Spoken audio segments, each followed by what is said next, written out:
Okay, should be good. Welcome everyone to a meeting of Vermont's Environmental Justice Advisory Council. We're grateful that you all are here. We can just go to the next slide and quickly review silently the community agreement.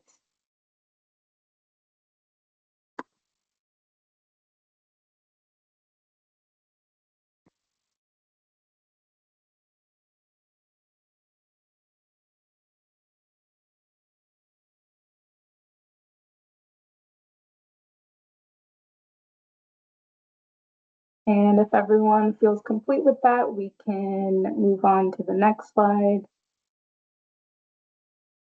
Great. So before we do introductions, I just wanted to talk about what's going to happen. So we have about a 15-20 minute presentation that kind of reorients back to the mapping tool. And then we will take a break and do public comment because there's a lot in that presentation. And then after that, we have a working session, which will just be a really intimate conversation, which I'm excited for. And then advisory council members, you all will have unfacilitated time to do whatever you'd like. And then we have some updates to share with you, and then quick next steps at the end there.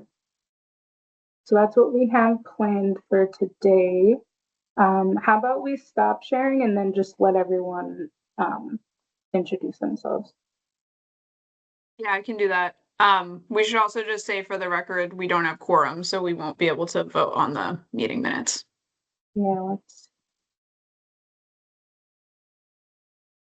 we don't have quorum, unfortunately. So if someone else hops on, we can always go back and approve the minutes and also the agenda officially. Cool. All right, who would like to go first? You could just share your name, who you're representing. That would be good, and pronouns. Natami, I will go first. Good morning. Hello, my friends. Indela Wizi, Lisal, and Dai Wantastic Aktali Sukwakik, Nialno Wombanaki. My name is Rich. I'm called Rich. I am a citizen of Elno Benaki. I represent here on the Advisory Council on behalf of the Vermont Commission on Native American Affairs. It's good to be here with you, and it's nice to see you, Kate, and I'm curious to learn more about you. Wuliwani, thank you.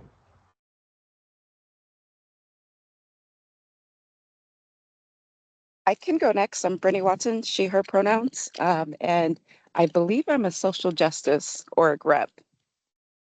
All right, yes. All right, great. Thanks. Happy to be here.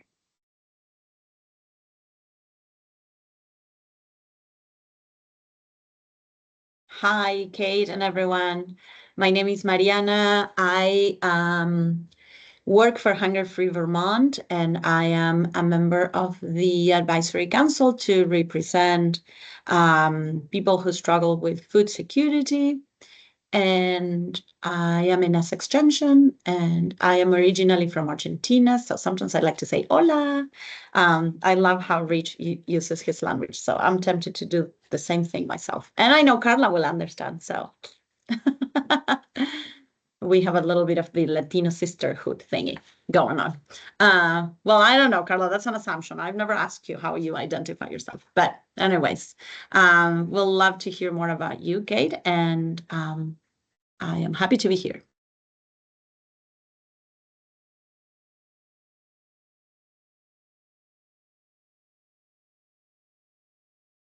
I can go. I'm Kim. I'm one of the environmental justice coordinators, and I work with Carla and Juliet in the Agency of Natural Resources, Civil Rights and Environmental Justice Unit. My pronouns are she and her.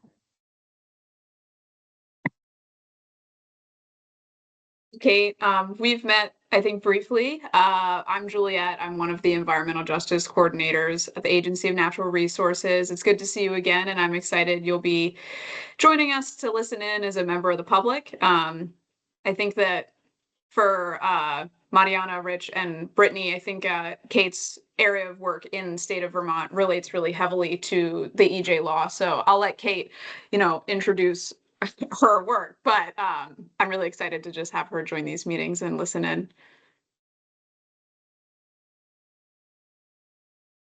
This is shaping up to be the best kept secret of the meeting, Kate. No, it's a great pleasure to have you here, and as health equity, right? That's your title, right? Health equity advisor, I believe. My name is Carla Raimundi. She, her are my pronouns. I am a member of the interagency committee. The secretary of the agency designated me to represent our agency. My coworkers are Juliet and Kim, and I am the director of the Environmental Justice and Civil Rights Unit at the Agency of Natural Resources. So as usual, it's a great pleasure to be here. And I think it's your turn, Kate. Thank you. Thank you for the warm welcome. I'm the director of health equity for the state, which is a new role. I began in September and have spent the last 5 months trying to figure out what's possible and what direction we can take this work. Obviously, the context has changed since the legislature created this position in 2021, and the landscape of health equity work has changed, but it's been really wonderful to be in a role in a state with a continued political commitment to health equity, and to look at all that has changed across state government in terms of how efforts are considering health equity, even if it's in an entirely different sector or multi-sector initiative. So it's been a really interesting learning project, and I'm here at this meeting to learn more as a member of the public, and also as someone whose office is advised by a commission. The Health Equity Advisory Commission works closely with my office. When I say my office, it's just me right now, hopefully to be a team of 2 in the future. And I'm also involved right now in the Health and All Policies Task Force. So if your work has or does intersect with that, we might have an opportunity to work together. But I'm just building on the work of those 2 bodies and trying to figure out how to amplify health equity efforts in this time. And other than achieving the goal of health equity, I'll just note the legislature, the statute requires a focus on 3 priority populations: BIPOC, LGBT, and Vermonters with disabilities, although the commission is broader than that. But I think that gives us our guiding light and our charge. And so there's a lot that's possible. So thanks for letting me be here today and listen in.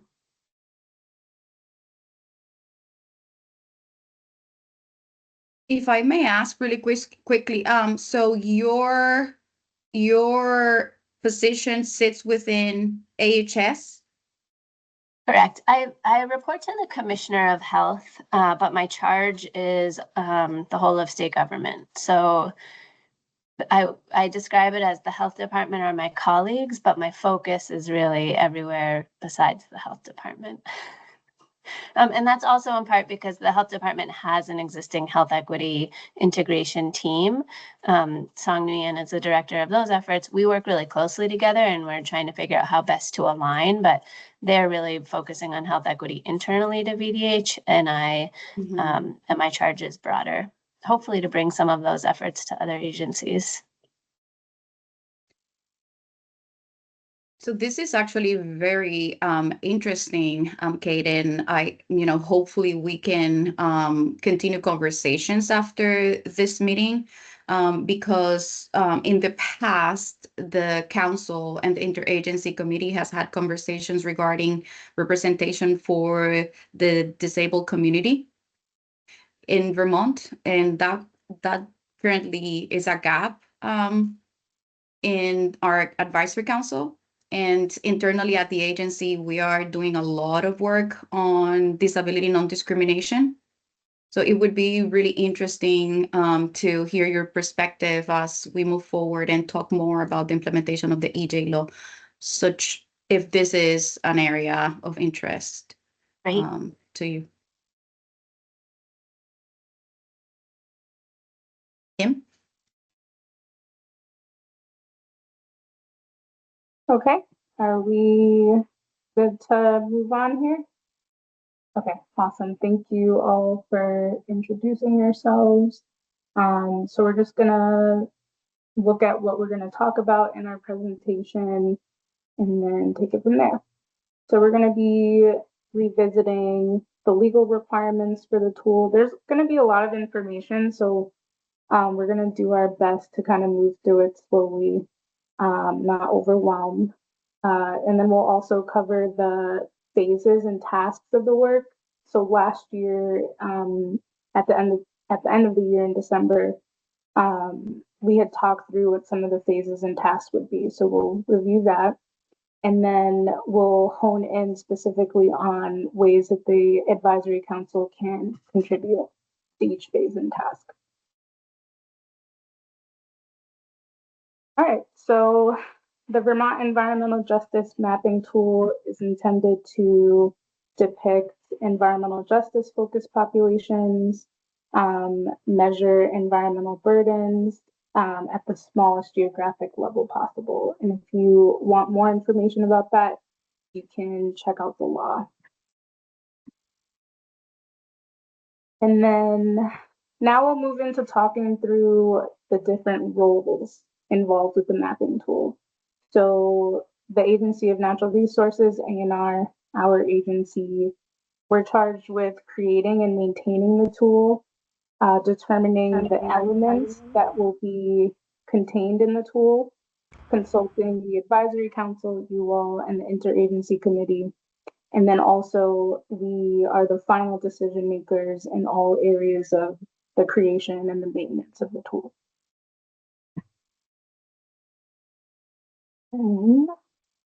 So the advisory council.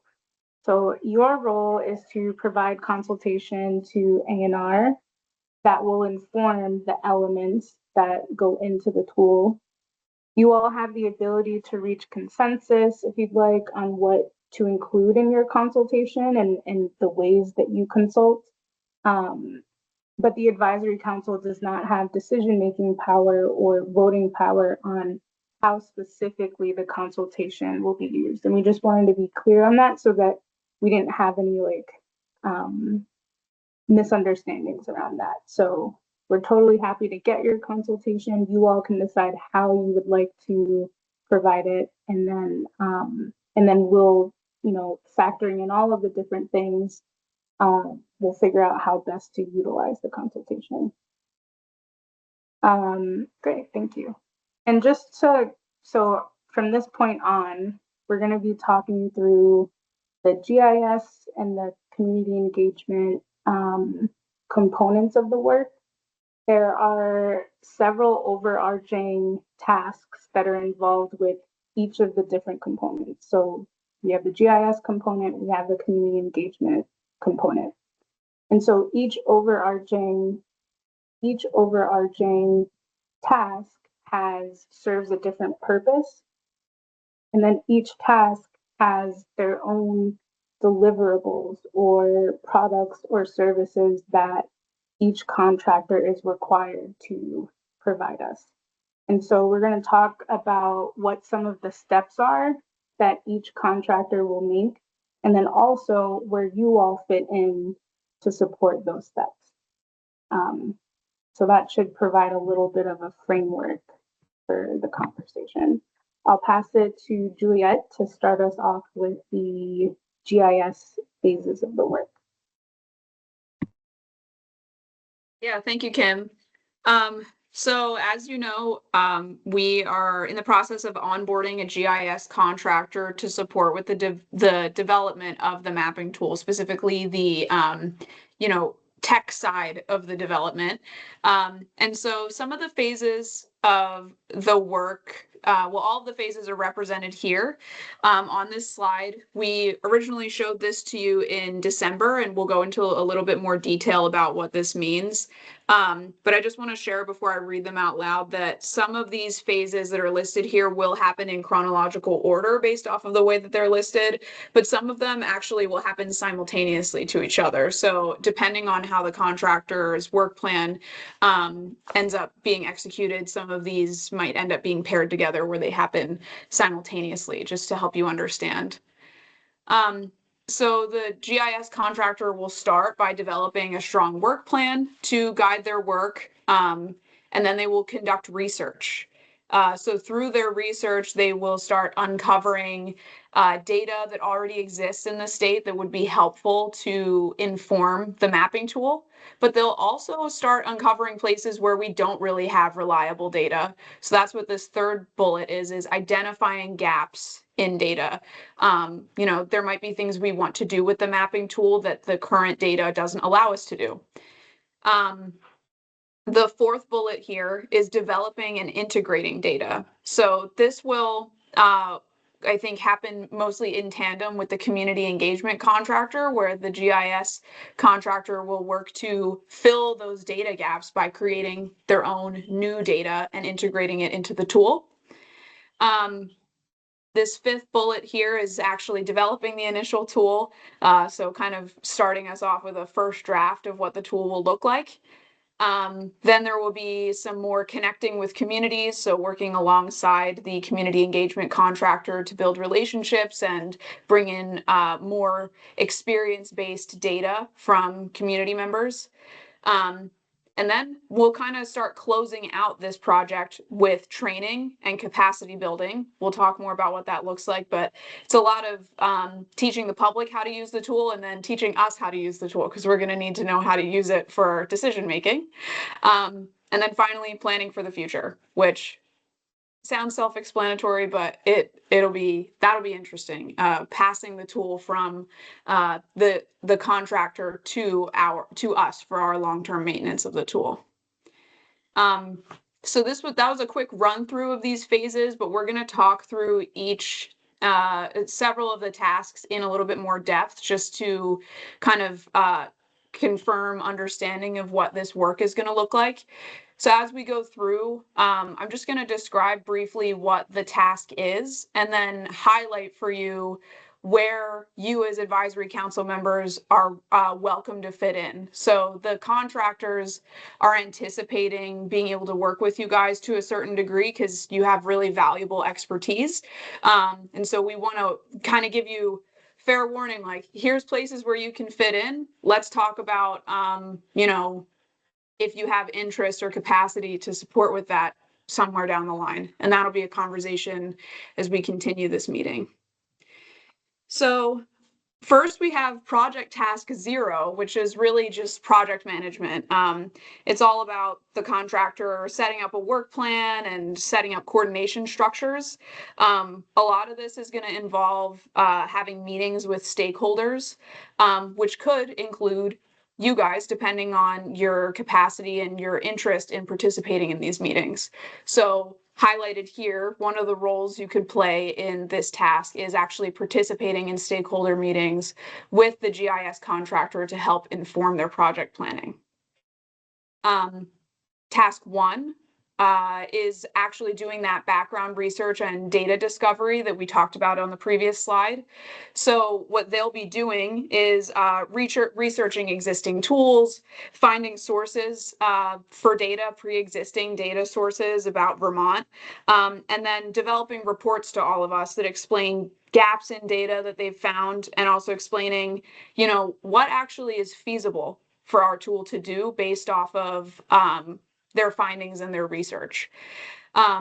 So one of the ways that you guys can fit in to this part of the project is by, if you're aware of any helpful mapping projects that you've used in the past, or any data that exists, whether it's about the community you represent or just data that you use in your daily work to inform your work, you can certainly recommend that data to the contractor for their review so that we can incorporate it into the tool. This is where it gets really fun, though, is moving into task two, which is all about gap filling and data development. So this is where the contractor will do a lot of the new work of developing new data that fills any sort of blank spots that we may have about Vermont that pre-existing data doesn't cover, or maybe doesn't cover reliably. So a way that you guys can support with that is by providing feedback on how relevant the data produced by the contractor actually is to communities you represent. So they'll produce data and you can say, this doesn't actually look like my community, or, hey, this is pretty accurate. You know what I mean? Really kind of confirming the data. Then the next slide on here is task 5. I'll explain really quickly what that is. So that's the community engagement and participation portion of the GIS contractor's responsibilities. We are asking the contractor to participate in community engagement activities coordinated by the contractor. This is important because it helps build relationships and also will help the GIS contractor inform us about how the community engagement data we collect can be appropriately integrated into the mapping tool. One of the ways that you can support with this is collaborating with the contractors when it comes to public meetings, listening sessions, or other community touch points. I know, Mariana, especially, you've expressed a lot of interest in community engagement, and so this could be an opportunity to support engagement that adds, value to the tool. I'll also just note, we skipped tasks 3 and 4 here just because they're kind of technical and they're really related to work that GIS experts have to do, and there's not a whole lot of a role for the advisory council. So that's why tasks 3 and 4 aren't on this slide. We really just want to highlight places where you guys can jump in if you're interested in supporting the work. Finally, this is my last slide on the GIS work.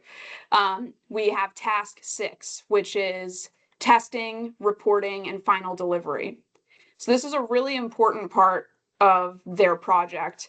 It's all about doing user testing to ensure that the tool is usable and user-friendly. They're not only going to provide training to us at State of Vermont, the folks in the covered agencies who are going to be using this tool for decision-making, but they'll also provide information sessions and kind of like trainings for members of the public to figure out how to use the tool as well. So a really key way that you guys could support with this work is participating in the user testing. I know lots of folks have talked about the importance of accessibility and things being user-friendly, plain language, intuitive. So this is a really good way to help make sure that the tool is actually usable, not just to us, but to members of the public, anyone who wants to use the tool. Carla, I see your hands up. Yes, I wanted to call attention. Thank you, Juliet. I wanted to call attention to the question that Mariana put on the chat. The question is, how are they going to report those findings? Will they attend our meetings? And what I'm writing is that this is actually a really good question, Mariana.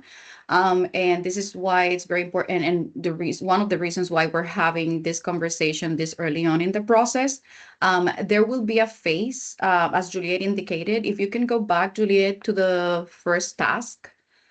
Where the contractors, both contractors, will take time to develop work plans. And in that process of developing work plans for how they're gonna do their work and who they're gonna consult with in the doing of the work, we will have an opportunity to communicate the interests of the council. So that will be an opportunity for us to communicate, hey, we would like to be consulted in these particular ways, and we would like to have access to the findings so that we can report on the findings to our communities, or that we can provide feedback or identify any concerns that we may have. So that first phase of the project, we will have an opportunity to have conversations with the contractors and be really clear about the needs and desires of the council. And then with regards to the second question, that can be folded into the work planning. How many meetings of the council and the committee should they attend, when and where? And this is a conversation that will then shape the work plan that they will be putting together. So there are certain restrictions, right? Budget is one and the timeline is another, but we will definitely be folded into and participate in the creation of those outputs. Thanks for clarifying that, Carla. Does that answer your question, Mariana? I can't see you on my little screen, but I just want to make sure that. Yes, yes, it does. I was just curious if these things are already prescribed or if we are going to have a chance to actually say what we need. Like perhaps Yeah. it will be better that they schedule some of the connections with us in the meetings that we will already be having so that we don't have to think of extra time. Yeah. And also for everybody to be present and not just, one of us contacting them, like that sort of planning that, like Carla said, it's gonna be brought to us in at some point, and we'll look forward to participating, and of course having plenty of time to bring back the information or the questions or the feedback to our communities, to the people that we think will actually need to be meaningfully consulted, not just ourselves, and that there's plenty of time to do that work, bring the information and bring back some feedback, more questions, just to make it meaningful and relevant. That's all. But it seems like that is going to be the case. So I'm happy to participate and excited about it. Yeah, definitivamente, Mariana. And I love that you identified the back and forth between communities, the contractors, counselors, because that's the dynamic that we believe will enrich this process. That's the representational capacity and sort of like the liaison model that we would like to bring to the creation of this mapping tool to ensure that we're actually communicating what we know to be true on the ground, right? And make sure that those processes are directly informed. Now, with regards to the question or the comment regarding already set meetings, we have a schedule that's already preset all the way through to December. And those meetings, some of them may be utilized, and we're actually expecting that perhaps one or two of those meetings may be utilized for a public consultation and conversation of the mapping tool work. But it's foreseen and expected that there will be additional meetings that will take place outside of the public meeting. So there will be additional time that advisory council members will contribute to the creation of the tool. For example, in the work plans of both projects, of both tracks, the GIS and the community engagement, there are conversations about 90-minute kickoff meetings that include advisory council members. So then some of those conversations, and I think you are identifying a potential need, those conversations may need representation from council members. So then thinking about what kind of organizational structure we may need to stand up, like a subgroup for the mapping tool, so that those individuals can participate in those engagements and then bring back to the larger groups what was learned and what was discussed, and further communicate more consultation needs to the contractors and to the environmental justice coordinators so that we can arrange those engagements. So yes, we can utilize some of those public meetings. And it's likely that other meetings will be needed. As you know, this is a long process, and the consultation needs to be timed and very intentional. So we cannot only rely on those preset public meetings. Thanks for that, Carla. Yeah, I mean, Mariana, you know, we have there are so many things we're asked to do under the law that we need to talk about in public meeting that we're often like, it's like the different projects are competing for time during our limited time together. So I think that, you know, to the extent that we can also have conversations about this outside of public meeting, it would just help with the like kind of efficiency of giving the contractors the information they need. But we'll talk about that more at another time. So if it's okay with you guys, we're gonna move on, and I'm gonna pass it to Kim just to talk about the community engagement side of this project before we open it up for full discussion. Sounds good, thank you. So now we're going to talk about the community engagement phases. So again, just like with the GIS, side of things, some of these phases will happen chronologically and a lot of them overlap. So the contractor is going to be developing a strong engagement plan. They're going to be determining data gaps as well. So, last year and even the year before, we talked a lot about how there's this big discrepancy between what's happening on the ground and what numerical quantitative data is saying. So they're also going to be determining more about what that looks like. They're going to be determining community needs, engaging with communities, obviously, and then also figuring out how to integrate the data that comes from these engagements and making sure that the GIS contractor can actually use it, because that's another piece of the puzzle. Beyond just collecting the data, is figuring out how to get it in the tool. They'll also provide recommendations based on what they're seeing, patterns, things like that. So we'll have a lot of those reports. We'll talk about what some of those reports are. And then they'll also be supporting with training and capacity building, more on the side of supporting community.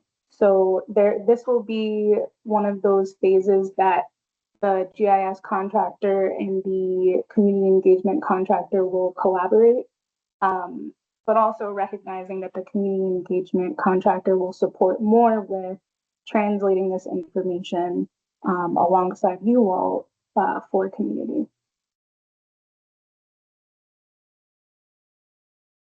All right, so now we're going to talk through the first couple of tasks. So similar to the GIS task series, task 0 is project management. So this is going to be all about developing their comprehensive work plan, not necessarily just for the engagement, but for their entire work. So same thing, scheduling bi-weekly meetings, figuring out the best ways to stay aligned with our agency, but also with the GIS contractor and other folks. We also require that they develop a clear communication method for connecting with you all, with advisory council members, and making sure that that's baked into their project management phase. So this is another area where, again, you all can decide how that looks. Some of your roles for project management or in support of project management could be aligning on goals, deliverables, and timelines, similar to what we talked about earlier, informing this work plan early on, making sure that they're centering engagement priorities that feel important to you, and then also informing what the community liaison model might look like. And then task 1 is focus specifically on the outreach and engagement plan development. So this will focus solely on the strategies, the methods, the timelines that they're going to utilize to gather the input rather. So some of the things that they'll be doing are setting clear goals for the different communities that they want to work with. And it's also required that they collaborate with you all, the interagency committee, and obviously A&R to do that. because you all have the expertise in this area. Another thing that we're requiring is that they do different types of engagement. So not just, standard long form meetings. We know that there will need to be different types of engagements. So this is another area that you all can inform, because you all provide engagement and adapt and collaborate and co-create with your community. So you'll want to be able to communicate that to the contractor. So some of your roles could be informing and prioritizing outreach and engagement strategies, focusing on the communities that you represent, focusing priority populations, and then also reviewing the engagement materials for language accessibility. All right. Now we're going to move on to task 2, which is performing a gap analysis and community needs assessment, which really just means that this contractor is going to be asking a few questions like, where are the gaps? Who has not yet been engaged? Where do the gaps actually exist? Like, why are they there?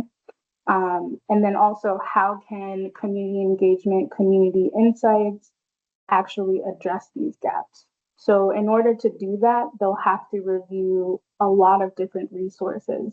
They'll have to review engagement reports that have already been made. And I think in the past, some advisory council members have mentioned that you all have, reports or know about other engagements that are happening or have happened. So that's another area where this contractor will need us to provide as much content for them to review. So some of your roles could be supporting in the identification of engagement and data gaps, highlighting underrepresented populations, servicing barriers to participation so that we can actually address those and get as many folks as possible involved, and then share missing or community specific data. All right. And then so task 3 isn't listed here, and that's simply because that task is also very technical. It's focused more on how will they actually collect the data, like what are the technicalities around that and how will they integrate it. So task 4 is implementing the actual community engagement. And obviously this is, another space where you all can definitely lead. So the requirement is that they hold at least 14 community engagements.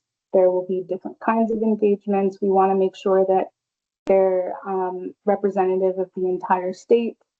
And so this is a space where you all can lead and co-facilitate engagement in your communities. I think Carla mentioned, obviously there are some constraints around funding and also timeline. But the wonderful thing is that you all already have established networks, folks to collaborate with, and all this expertise. And so there are ways that, hopefully we could all collaborate and facilitate additional engagements. More than 14 would be great. You all could act as trusted bridges between community and government, shape engagement strategies through your expertise and lived experience. Another important task is reporting and recommendations. So obviously working through the length of this project, they're going to have a lot of findings. They're going to be also learning a lot. And so part of this task involves them actually creating reports around, what were some of the patterns that they found with environmental benefits and burdens, or what was some of the challenges that they faced. So they'll be sharing those reports. And then your role could be reviewing those findings and the draft reports before they come out, providing feedback on them, highlighting some of the key themes, patterns, and gaps if there are things that are missing, advising on accessibility improvements, and then contribute to a knowledge transfer report outlining strategies to maintain relationships built, which really just means there's going to be a lot of information, and we want to make sure that, after this contractor completes their work, that we're still able to move forward. and that you all as the advisory council are aware of everything that happened and can continue the work moving forward.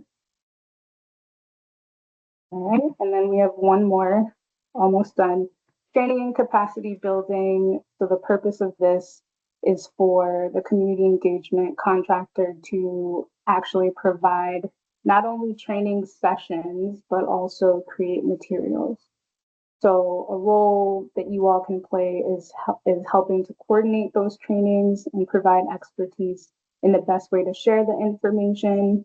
You can review training materials and then also, obviously participate in the trainings and invite folks to come. So that was a lot of talking. That is what we have, at least for the introductory reorientation to the work. And so the idea is, after a very long ramble here, hopefully you have more of an idea of what some of the responsibilities and steps that the contractors will take, and then also where you all can fit in and inform. And one thing I'll say is that there's a spectrum. Some advisory council members might, want to participate in each one of these phases and tasks. And some of you might, you can choose how you'd like to participate based on your capacity. So let's stop and just see if there are any initial questions.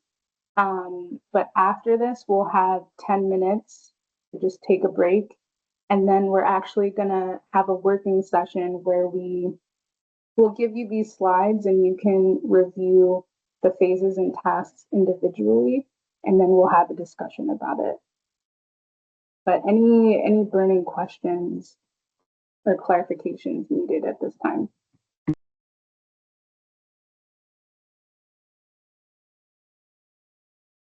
I would like to reiterate what Kim mentioned, which is that the goal of that first portion of the conversation is to identify the phases that both contractors will take to develop their portion of the mapping tool.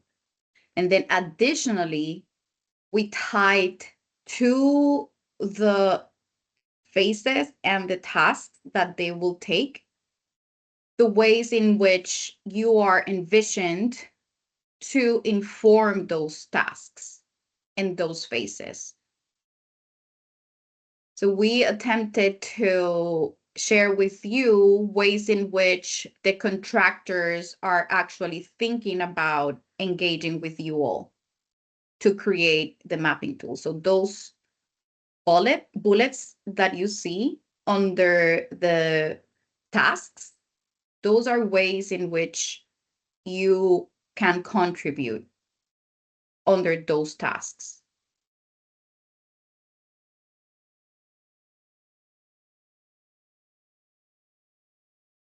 Okay. Doesn't look like there are any questions. So let's take, well, actually, Kate, you're a member of the public. Would you like to comment? Sure.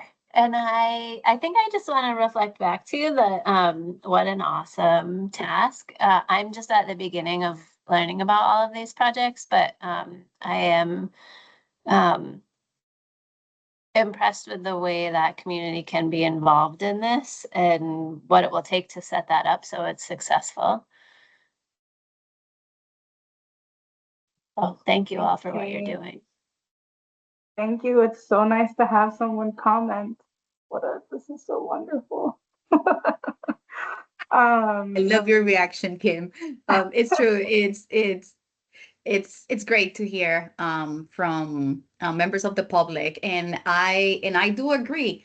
It is an incredible task, and the way that the request for proposals were developed actually center very intentionally communities. And so this is where the amazing advisory council comes in, is to help us ensure that that consultation and that engagement occurs the way that we had intended it to.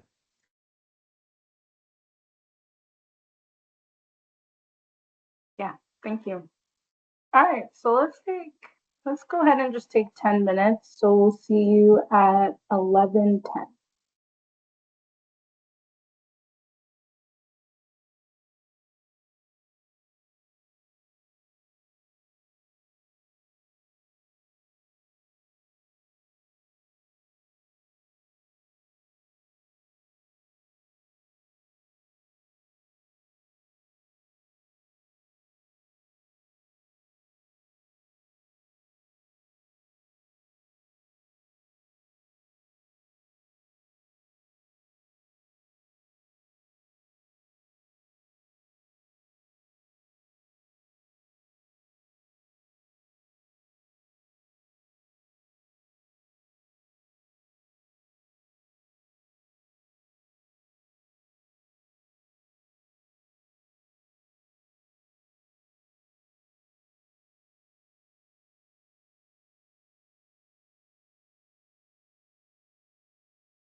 Hello, everyone. Welcome back.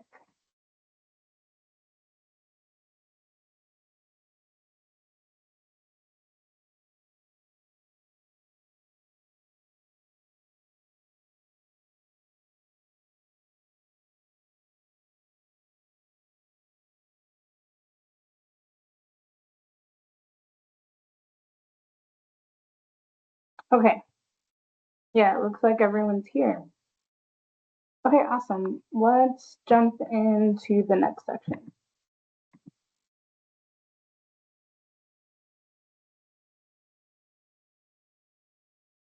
And I will pass it to Juliet to get us started on the working session. Okay, so we just spent probably a good amount of time explaining sort of like what is going to happen as we're developing the mapping tool and how advisory council members could potentially weigh in. Mariana actually made a really important statement in the chat right as we went to the break, which was like, hey, this actually seems like a lot. Just want to make sure that, you know, there's a, I don't remember exactly what Mariana said, but really getting to the gist of making sure there's a balance between the advisory council being part of the process and knowing that like we all have lives and there's it's going to take a lot of capacity to make this work happen. So we just want to make it clear before we get into this discussion that the law technically has one minimal requirement for the advisory council, which is to provide consultation on the elements to be included in the mapping tool. That's all. That's like the minimal thing that the advisory council must do in order to fulfill kind of the responsibilities under the law. We also know that a lot of advisory council members are super interested in the mapping tool. And so these other things that we've highlighted are ways that if you have time, if you have capacity, if you have interest and you want to make it happen, you can weigh in and get involved in other places as well. But if you're like, I'm strapped for time and capacity, what do you need me to do? The minimal thing we need to do is kind of identify what are the elements that need to be included in the mapping tool. And that's a conversation to be had with the contractor themselves, but we just want to make it clear, like, we're not asking you to do all the things we just listed. So what we've been talking about today are just ways that you can be involved in the mapping tool process if you want. And so we're going to take some time. I think ignore the times that are on this slide because we kind of got off from the agenda, and I'll ask Kim if you have ideas of corrected timing. But basically what we'll ask you to do is take a couple of minutes to review the potential contributions to the GIS and community engagement phases and tasks that we kind of highlighted, places where advisory council members could weigh in. And then we'll take some time collectively where each of you will share, you know, here's places where I might be interested, here's what I can or cannot do. And we'll do that through circle process. So Kim will give you those slides to reflect on. I'll pass it to you, Kim, if you have specifics. Can I ask a question before we move into the individual review time? Now or later? Okay. Now Should I ask now? Mm-hmm. Cool. Thank you. Do we have the timeline for us to be able to say how much engagement we can have depending on where some of these tasks that we want to be engaged on will be? So I'm going to put an example just in case that was not clear. Like, I would like to participate in the community engagement meetings or listening sessions or whatever it is that the contractor decides it will be the way to engage communities. So say that I want to participate in some of the meetings. How could I know if I have capacity if I don't know when those meetings are going to be? Or at least I'm not saying a specific day, but are we like, maybe do we have some frame around timing? Oh, these things are going to happen in this quarter of this year or these weeks of this month, something so that we can orient ourselves to know how much we can contribute based on the reality of the seasonality of life and our Yeah. own personal lives and Thank work. you. Yeah. Great question. So just to pull back, I'll give you an idea of, so for example, you asked about when engagements, like when will the actual engagements happen?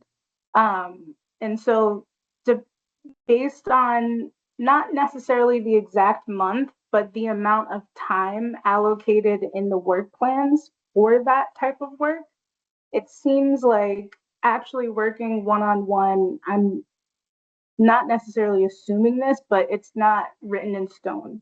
But the point is that we can expect that working hand in hand with community could probably start within 4 to 6 months. I don't know exactly, but that's like a time frame for you. So when we talked about the phases of the work and the first task 0, task 1, so project management and then developing that work plan, that's going to happen sooner, right? And so it sounds like from what you had said earlier is that you're interested in doing that work, but you might also want to inform how you communicate with the contractors, like what that coordination looks like.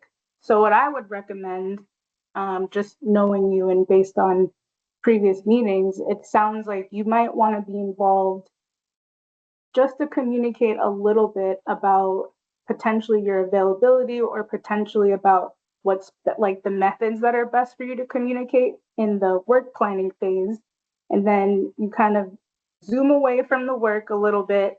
We already know what your interests are and how best you like to communicate, what's easiest for you. And then we loop you back in 4 to 6 months, something like that. Is that kind of what you're asking, is like when might some of those things happen?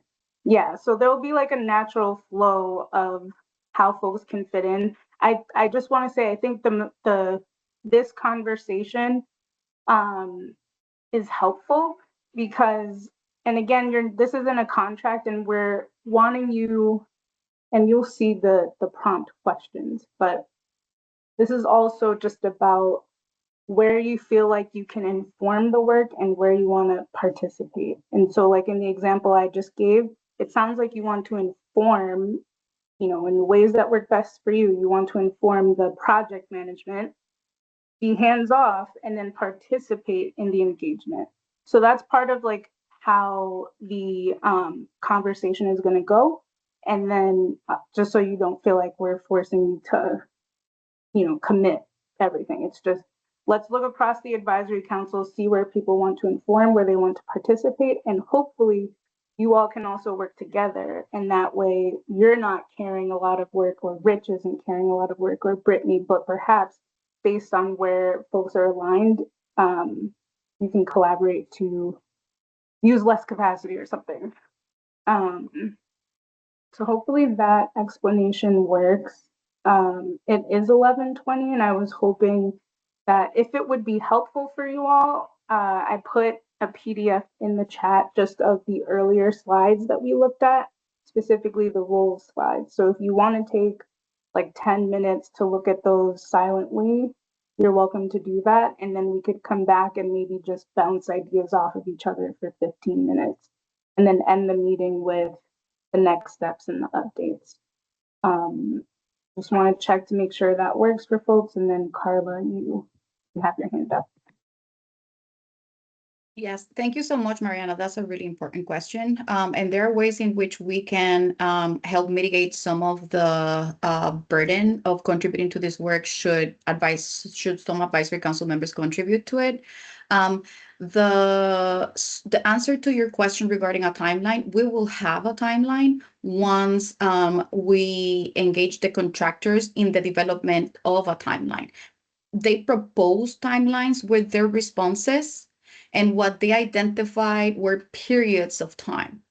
So the first phase, for example, in one of the contractors, the community engagement contractor, they identified that perhaps it would take 2 months, right? Then the next phase would take 2 additional months.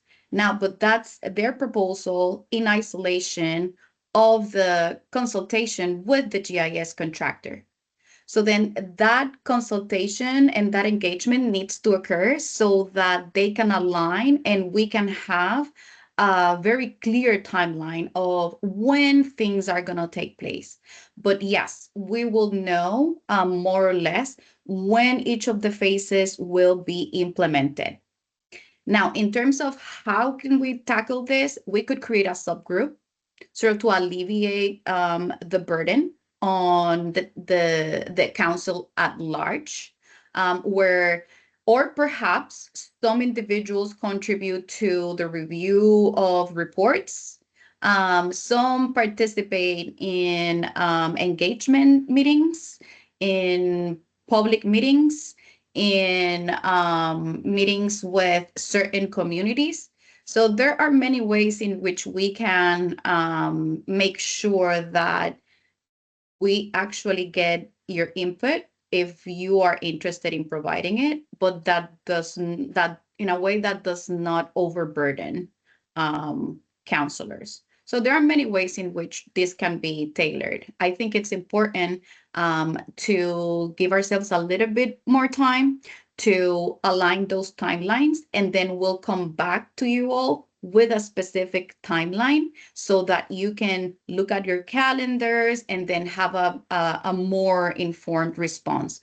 At this time, like Kim indicated, it would be really helpful. You have now a big picture of what things the contractors will be doing, and knowing where you would like or where you feel inclined to contribute would be very helpful for us to know, so that we can communicate this to the contractors and they can actually build it into their timeline.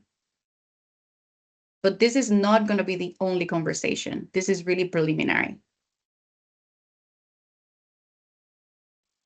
Okay, thank you. I'd like to give us just 10 minutes to look at the phases and tasks one more time. So we can just come back at 11:30. Feel free to come back earlier if you don't need that much time, but just want to offer some quiet time to process it a bit more. So we'll see you at 11:30.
Okay, welcome back, everyone.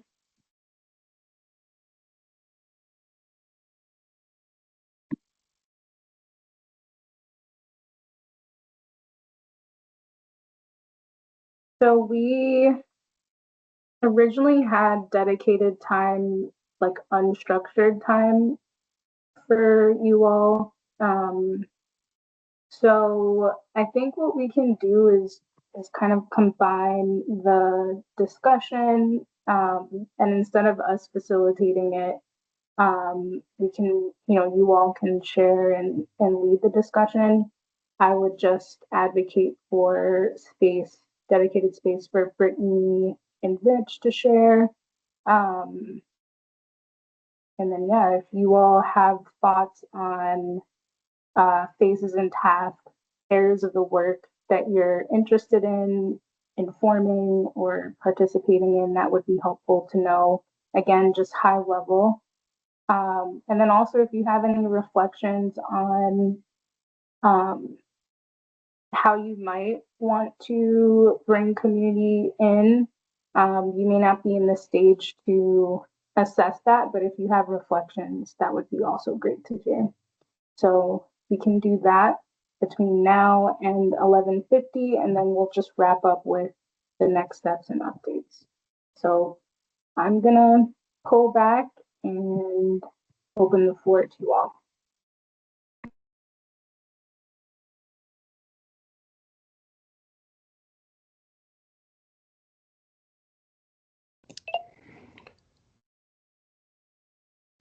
Thank you, Kim. Just, I don't have a whole lot to say here because this is like as Mariana pointed out, it's a lot. It's a lot to look at without actually getting into what these plans might be or have been proposed by contractors. It's hard to respond substantively, but I noted that looking at the slides that Kim shared, the EJ mapping section and the community engagement section both started out with a bullet point outline. And I looked at that outline first and I circled what jumped out at me. And then as you get into we get into the enumerated tasks following that in each of the two sections they're almost identical to the ones that jumped out at me. So sort of an intuitive approach, working on developing the plan, identifying gaps, and connecting with communities were the three that jumped out at me on both of those sections, and that's primarily where the tasks align. Beyond that, I don't really have a lot of specifics to talk about yet. I'll know better later, as they say. So yeah, I'm gonna just let that rest there for a minute. You guys kind of already. Follow-up question, Rich? Sorry? Sorry. I was wondering if I could ask you a follow-up question. Oh, please.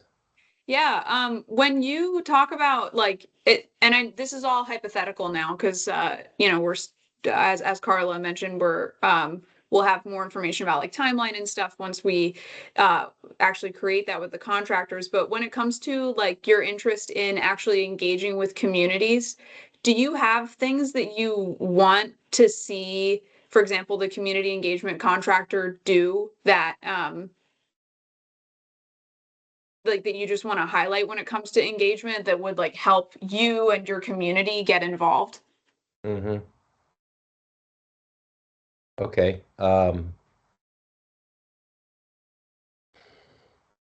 Also, I know it's putting you on the spot. You can say, I'd rather just think about it. Not at all. Sometimes I would feel free to say that, but I'm okay. I feel like, and I'm probably not alone in this, the communities that I'm charged with representing are kind of all over the place, and it's difficult. It's challenging. It's challenging to come up with an approach that's just going to find everybody and solicit their input. their comments. The only thing that comes to mind right off the top of my head would be to have the contractors visit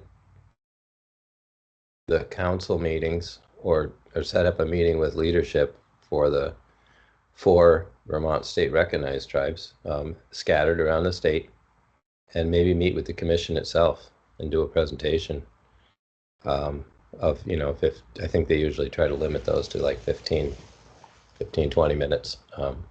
So the commission knows what's going on, and then they can relay that back to their communities to the degree that that is successful.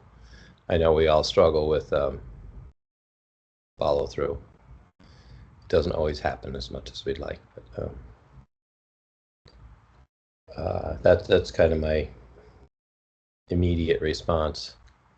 Visit those 4 communities, visit the commission. It does not provide a means of meeting with folks that are not in those communities, which I completely recognize is always something that we forget. It's easy to focus on everybody that has a label, and everyone else gets dropped, and that's what EJ is all about. So there's no easy way to bridge that gap. It's helpful to keep it in mind at all times. That's definitely the start. Thanks, Rich. That was really helpful. Thank you, Rich. I would like to mention that the opportunities identified in the presentation under each of the tasks that we're calling opportunities or roles for you all, they're identified, they are incorporated in the contractor's plans. So these are actually actions that the contractors considered you would be important to involve. So those are actually incorporated in the proposals. What we are yet needing to ascertain is the specific timeline, and that will occur when they have opportunities to connect with each other and consider things like what you mentioned, the parties and the folks who should be incorporated into the engagement process and the consultation process. And I also want to say that this conversation right now is really, really helpful, Rich, and the information that you just provided us with is very helpful, because this definitely can inform our contracting processes, because we're actively in that process of ensuring that the needs are identified as tasks in contracts. So thank you so much for sharing that important piece of information with us. Yeah, just to follow up on that, you just named one of the things I was alluding to, that I can't say a whole lot more right now without knowing what the contractors are proposing or what they didn't propose, and not having seen the proposals. But you're mentioning that they do have a list of things they propose to do, and that's encouraging. Yeah. Yes, and what we did was we extracted from the proposals the areas that the advisory council was written in, and that's what we presented to you all, so that you have an understanding of what it is that the contractors are looking to do with your input.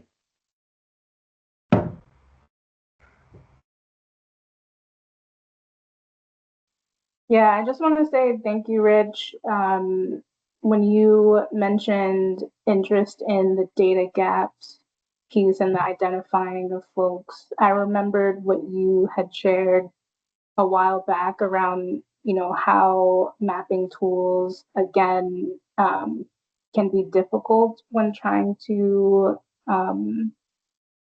I don't like to use the word capture, but illustrate, you know, Indigenous communities, and the borders don't align, especially the ones that the law is asking us to use to identify where folks are. So I think that even based on that, it would be important to have a conversation about that again in the planning, you know, work plan finalizing stage to make sure. And I do think it's a great idea to try to work in a meeting with the commission at the very least. Just to name that, so I'll pull back and see if anyone else would like to share. I'll just throw a little quote in there while we're talking about mapping and gaps. Probably most of you have heard the expression, the map is not the territory, right? It's entirely subjective, and mapping itself as a process is culturally bound. And so what you decide to put on a map is what your culture decided was important. And your map's going to look really different than somebody else's. So we all know this.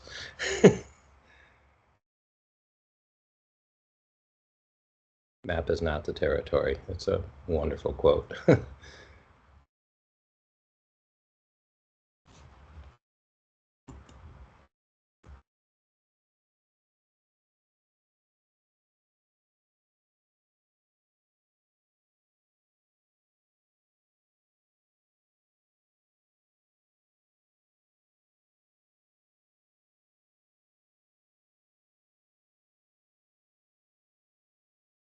Brittany? Yes, sorry.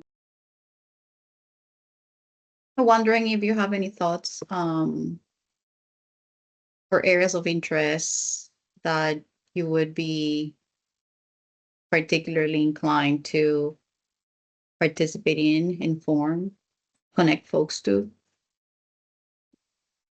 I agree with like what Rich said earlier in terms, like, I think for me, it'll be ideal for me to like take a beat, look through it, and then provide my recommendation in writing, just so I can give as thoughtful of a response as possible.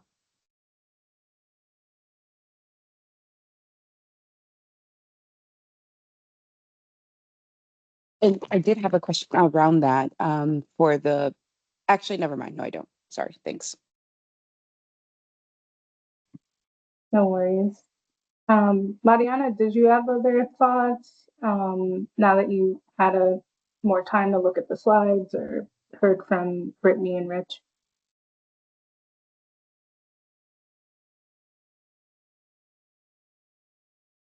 Not much. I highlight what Rich said. I think that is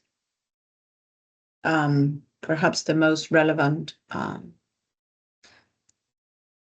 piece of this discussion, just to make sure that we continue working, but remembering that somehow we got to reach out to the people and engage with the people and with the communities, and considering what would and recognizing how difficult it is still important.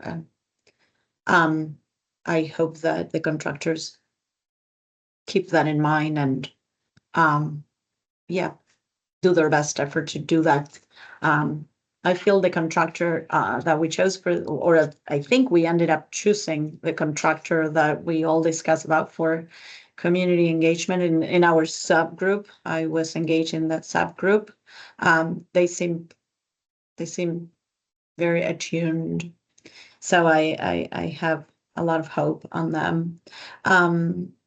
And it was very helpful for me to understand the difference between informing and participating. So I think I'd like to inform the earlier tasks, or at least I would love to see the contractors coming to tell us those lists, like Rich was saying. Come early in the day to our next meeting and take a chunk of time and tell us what you think you will be doing, and we can brainstorm and have that conversation. So yeah, both for the GIS and this community engagement task 0, 1, and 2 seem to be where I would like to inform or consult or have a saying or have a brainstorm, an opportunity to engage there. And then in terms of participating, I understand that the implementation is on the agencies so I'm not sure if there will be a lot room for us to participate, and also depends on capacity and what this specific participation look like. But I would love to the community engagement task number 4 seems where there's going to be a lot of opportunities to participating, and perhaps I would love to have that opportunity to the best of my ability. And I don't know if this is the time also, but I do also have, I think this could be said later, but I also have some ideas of how the contractors can come and visit our food security networks, formerly known as the Hunger Councils, and also get ideas from them on how to have a talk with people that are currently struggling with food security and have their voices represented. That's all. Thank you. Thank you, Mariana. That was great. Thank you, Rich and Brittany. This was helpful for us because I feel like we have an idea of where you're at. And so I hear, especially you, Rich and Brittany, you're kind of saying, this sounds good right now. You're interested in these general things, but you'll have more to contribute when you have the timeline and the specific work plan. And that's helpful because in this phase, you know, as we nail down the contracts, we're able to communicate that. We're able to say we have 1 or 2 advisory council members who are interested in forming the like task 0 and task 1, but perhaps there are others who are really going to be more engaged with you after you solidify that plan. Like that's why that's helpful. So don't feel like you're being unhelpful is what I'm trying to say. Do you all feel like you have a good understanding right now, at least on what the roles are? Like, I just want a little bit of feedback on how, if you felt like we translated the information well, or if you have any feedback on how we could have done it better.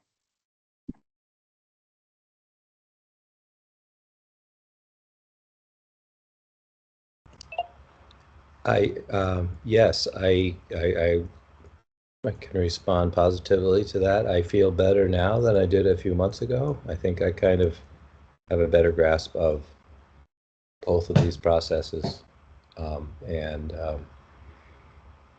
I feel like I can engage on them now and understand what I'm doing a little better. Exactly what I'm going to be doing, I don't know yet, as we're saying, but I feel like I can begin to approach it without feeling overwhelmed at the moment. That could change.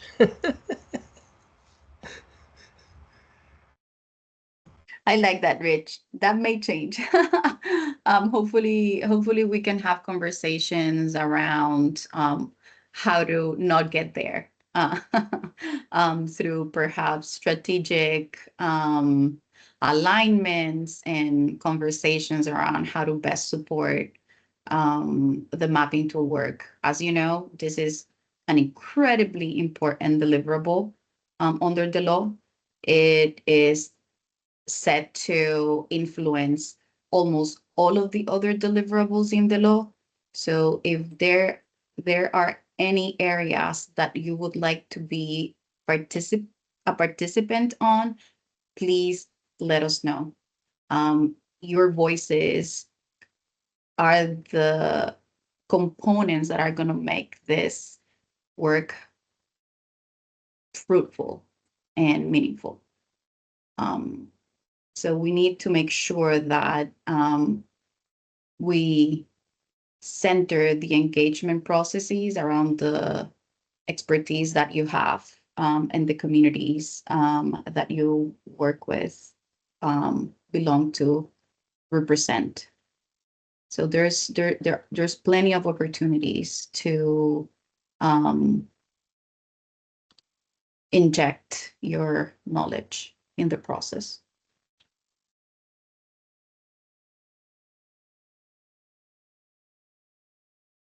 Awesome. Okay. Well, we'd like to give you some updates and talk about next steps, and then we can end the meeting, maybe a little early. All right, so let's see, Juliet, do you want to talk through updates? I don't think we need this to see the slides. I Up to you, will. though. I have already started sharing, so I think I'm just gonna leave it up. It also helps me a little, but I'll try and be quick in the interest of finishing early. So first and foremost, as you guys know, last year, you all and the interagency committee expressed interest in creating a community engagement subgroup that would be dedicated to making, you know, some sort of guidance that would help the covered agencies create their community engagement plans and maybe establish some consistency across those plans instead of everybody kind of reinventing the wheel. That group has met a couple times and is actually going to be meeting again tomorrow. Yay. Mariana, not to put you on the spot, but is there anything that you'd like to share on behalf of the group? Because you've been to all the meetings so far, and I'm certainly a voice that's been heard, I think, a little too much in this meeting.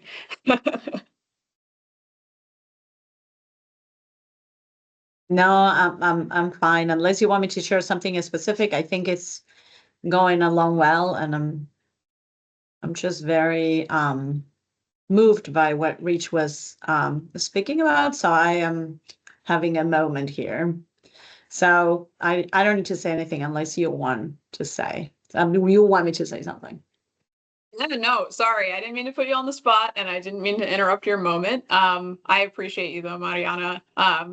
And yeah, that's really the update, is that this group has been meeting, and if you have any interest in joining a meeting, we meet more or less bi-weekly for about an hour. But you know, it's not required, so let us know. If it's always an open invitation. Next, baseline spending reports. As you know, covered agencies have to create baseline spending reports that basically outline the investments they've made towards environmental benefits over the last 3 years or so. And those reports are actually due this Friday. So expect an email in your inbox, because we'll be sending you those reports.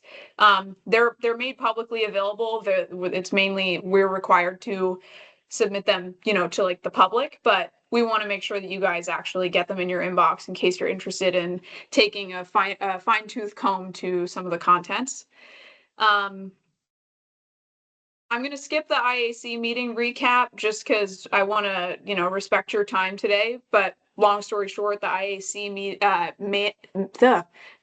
met in January to talk about the baseline spending reports and prepare for the reporting deadline, and we're on a good track for that. One big thing is that you may have gotten emails about the kind of the Working on Excellent partnership, formerly known as the Buddy System.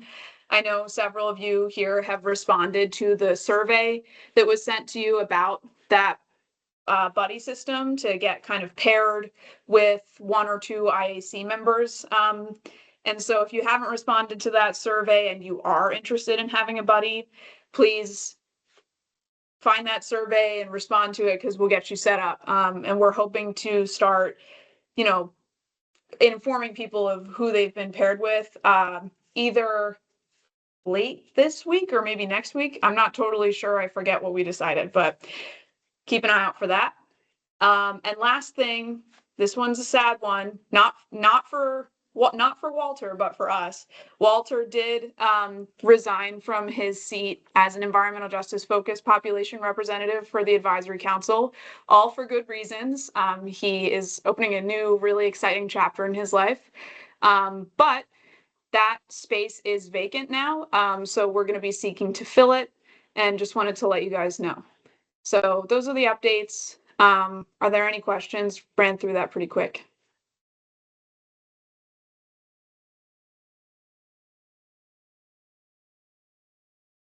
I would like to take a moment, Juliet, to thank Walter for his contributions to the council. He was a very active participant and contributed meaningfully to the completion of some really important deadlines. So thank you so much, Walter. You will be missed. wish you the best of luck in this new chapter, and you will always have friends here and at the Agency of Natural Resources. Again, thank you very much and the best of luck. I'd like to add to that. I will say that when Walter was able to attend, I always appreciated his very thoughtful comments and questions. Oh, yeah. He was paying attention.